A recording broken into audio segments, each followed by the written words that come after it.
Alright folks, so here's a little update on our cylinder heads here. This is a 305 for a C10 here, and trying to freshen these heads up here, and went ahead and numbered them all in order here so we keep track of what heads what. That's the passenger side, obviously. Our driver's side is down there as well, and went ahead and got this thing apart. On this side here, I still got that head to go down there yet, but I kept everything in order. I should have kept the push rods in order, but I didn't really keep them in order.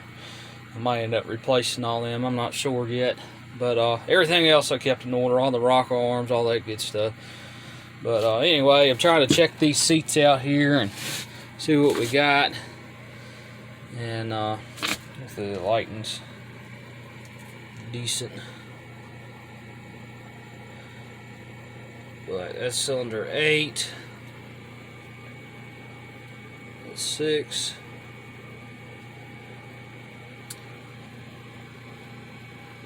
4, and cylinder 2. And anyway, you know, just want to check over real good, make sure everything has no cracks or anything like that. I mean, the right way to do it would be to take it to a machine shop and do all that stuff, but I don't have that kind of money. You want to check inside these ports too, and you know, make sure, get you a good light. Make sure, you know, there's no cracks down in there or nothing. That looks horrible on camera there, but just want to go over them real good here. The lighting's terrible. There we go. Let me get on the other side. There we go. Yeah, you just want to make sure the all the ports and everything are in good shape, and check around these bolt holes too for your head bolts. Make sure there's no splits, no cracks in there, because they like to crack in there. These are the lightweight heads.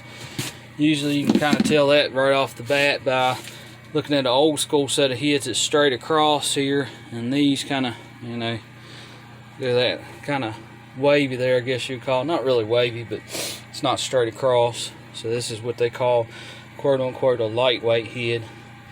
And these are 416 castings here, and their base is, you know, these are crack prone. And then, you know, the way I look at it, what cylinder heads ain't crack prone? I mean, it's all in the environment they're, you know, put in, and somebody's dogging it all the time, you know, and not taking care of it, run it low on coolant, or, you know, dumb stuff like that, and then obviously any head's gonna crack. But just like they say about the old 882 heads, I think people are full of it. They don't know what they're talking about. Get one set that's cracked, and then everybody thinks, oh, those heads, stay away from them, they're horrible. Like they say about the 624s. But anyway, so this is the update here, and you want to check all your valve guides too. This is not a how-to or anything like that. I'm gonna clean this head up, degrease it, and all that good stuff. But I'm just cleaning it up here, just freshening it up. And that 305's been, that truck has always burned a little bit of oil there, and I just want to hurry up and get them cleaned up and get it taken care of. These did have the umbrella style valve stem seals, and they actually weren't cracked or nothing. They were still pretty soft, even on the exhaust valves. Usually if they're cracked up and brittle, then, you know, they jump. But this motor's been rebuilt supposedly at one time. I don't know if it's, I would say it's a shade tree rebuild, kind of like what I'm doing here. I mean, I don't have the money to go to the machine shop. I don't. You know, I'm just a poor country boy. I can't afford to do all that stuff. And this is a 305. It's not worth doing to me. But I see somebody's been in here at one time and looked like they did a little bit of welding here or something. Something going on there. But did remove all the studs. I got all them out. Took a pair of old vice grips here and got them out. Ain't the best way to do it, but I got them all out. It annoyed the heck out of me having them studs in there. But I got all them out. That way, because they were too short, so when you mount the valve cover and put the hold down clamps on there, you have a whole lot of threads, and it couldn't get this thing to seal up good. So we just gonna put regular old bolts in it and get rid of these. Get rid of them studs there. Blurry like crazy. I'm gonna focus here. anyway, hopefully get the point there. There we go.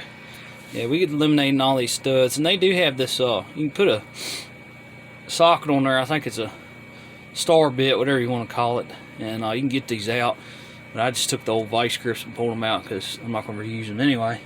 But as you can see, they're a little bit short there, so we're going to do away with them. And then I got to be it. You just want to check all your bolt holes through. We're going to go through and clean these threads out, and you just go over it real good. This has the 7-volt exhaust. We're not going to use this one right here anyway. But that's kind of where we're at here. And when I get this thing, I take and go get it cleaned up here. And I'm just going. You want to take and we'll pull this plug out too. You just want to flush this head out like really, really good up inside the ports, and clean out the spark plug holes here. The older style heads, it was cast straight through and then just had 2 holes drilled. Well, this one's just completely open on these newer style heads here. But you want to get water up in here and flush all this out really, really good. Flush all that out, get all up inside these coolant jackets and all that, get all that flushed out really, really well, and even get inside the coolant jackets too on your intake side. Right up in here, flush that out really, really good. And don't use a pile of water pressure either. Just kind of, you know, turn the water pressure up, but don't turn it up so high that, you know, I'd just be scared that it would screw up the castings, you know, being high pressure like that. But just gotta be careful about that. I just turn it on like halfway, that way it's not too much pressure and nothing. I just be worried about the heads cracking or something. I mean, probably not, but you never know. I mean, the coolant system is only designed for what, 15 pounds of PSI, so you don't want 150 pounds of water pressure and, you know, flowing inside these coolant passages here. I'd be scared that would bust the housings. But anyway, so I'm gonna clean this thing up here, and if you want to just get an idea of clean this thing up just on the cheap, and this is how I do it: is take some oven cleaner and soak this whole thing down. It's gonna eat the paint all off, so you're gonna have to paint them anyway, but I really don't care about that. But I painted this engine back in 2017, and it used to be black. Still a little bit of remnants of it. That was the factory color, because this is an 86 305 here, and I painted it orange just to kind of disguise it there. But just take oven cleaner and just spray, soak the whole thing down really, really good, and just take you a good scrubbing brush there and scrub that thing really good. You might, and keep rinsing it off, spray it, you know, keep scrubbing it, rinse it off, keep doing that over and over again, and it'll come out. And you're going to lose all this paint. It'll eat all that paint and stuff off. And you don't want to get on rubber, because it'll eat that, any kind of plastic rubber, but it don't hurt cast iron at all. And once you clean it up real good, it will flash rust. So take a little PB blaster. That works better than the junk WD-40. Take some PB blaster and just kind of spray a little on a rag there and just wipe across the intake ports there on your gasket surfaces, your head surface and your intake surface, and that'll keep them from rusting there, flash rusting, and you'll be good to go. So I'm gonna get this other head part here, and keep all your valves in order here just like I did. So this ain't the best lighting here. This ain't the best lighting here, but keep all your valves in order there, and just like I did. And these have, like I said, the umbrella style seals. It's the same on the intake and the exhaust. That might not be correct, because like I said, this motor might have been a shade tree backyard rebuild, kind of like what I'm doing here, because I didn't do it. But this motor actually came from Elkton, Virginia, from a gentleman. And I always thought they were a little different style seal. This was like the intake, and the exhaust was more of an umbrella. Didn't have this little kind of crimp around, I guess you call it, to give it a positive seal there. But anyway, that's the style it has there. Watch out for these. There's two different sizes of these. Make sure that fits when you buy your new ones here. Make sure that fits down on your guide there. If it pushes down easy like that, you're good. And if you go to push it down, I seen a YouTube video, it wasn't very good, but they pushed it down and it split this in half here. I mean, it was sticking out, and took that valve stem seal and like that. And the guy was still putting the head together. I'm like, that's not the correct seal. So there are 2 different style seals for that, so watch out for that. And this is a good way to organize your valves. Don't cost nothing. Just take your valve stem seal like that, throw it on top. As you can see, I got my valve, my spring, my oil splash guard, my exhaust rotator, and retainer there, whatever you want to call it. Got a rocker arm, and then we got a little pivot ball inside there. And I just stuck the stock factory rocker arm nut and the keepers down in there, and threw our valve stem seal on top, and that keeps everything together. And like I did here, I numbered them too, so I got 8. So all of them are numbered.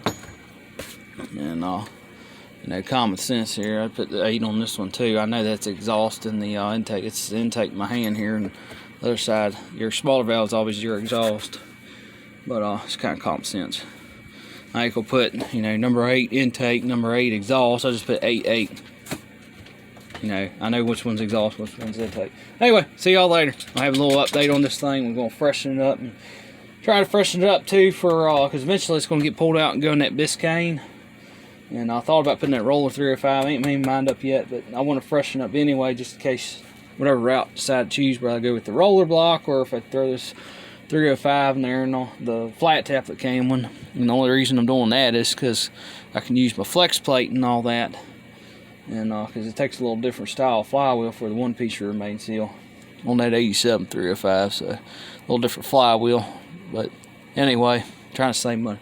All right, bye.